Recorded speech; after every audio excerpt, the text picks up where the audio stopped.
Welcome to Bhavat media.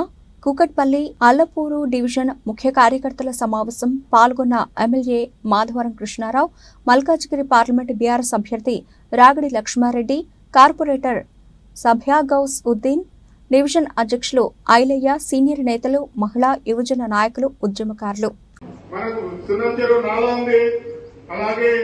ఇంకా కొన్ని నాళాలు ఉన్నాయి. ఈ నాళాల గురించి ఆల్రెడీ మనం అన్న శాంక్షన్ చేయించుండు, అది కూడా వర్క్ అవుతుందని చెప్పి చెప్పడం ద్వారా మనం అందరం సంతోషంగా ఉన్నాం.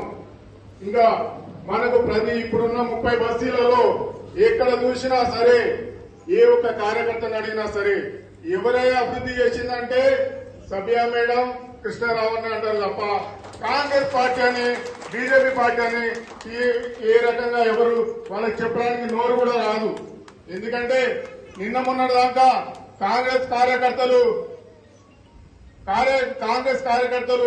నిజంగా చెప్పాలంటే మేము మా గవర్నమెంట్ తిడుతుంటే అన్నా వచ్చి ఆయన ఎవరు చూసి వస్తున్నాడంటే, ఇంతకుముందు రేవంత్ రెడ్డి గారు మాయమాటలు చెప్తే ప్రజలందరూ వినరు, మరి నేను ఒకసారి మాయమాటలు చెప్తామని వస్తున్నాడు.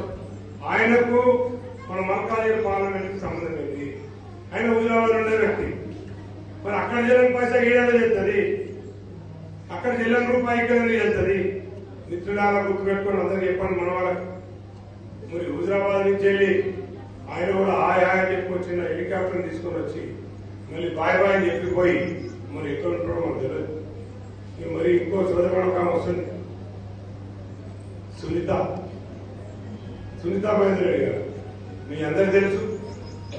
మరి బీఆర్ఎస్ ప్రభుత్వంలో మంత్రులు వాళ్ళే, ఎమ్మెల్యేలు వాళ్ళే, ఎంపీలు వాళ్ళే, మున్సిపల్ చైర్పర్సన్ వాళ్ళే, అన్ని పోస్టులు అనుభవించారు వాళ్ళు.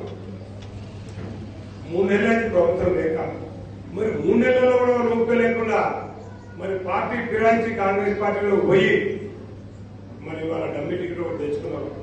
ఆ డమ్మి టికెట్ మొత్తం నుంచి మీ అన్నతమ్ములాగా, మీ బిడ్డలాగా నన్ను ఆశీర్వదించి మరి రాబోయే ఎలక్షన్లలో కాదు గుర్తుకోగలిగి మేము అత్యధిక మెజార్టీతో గెలిపాలని చెప్పి మీ అందరికీ తెలియజేస్తున్నాం.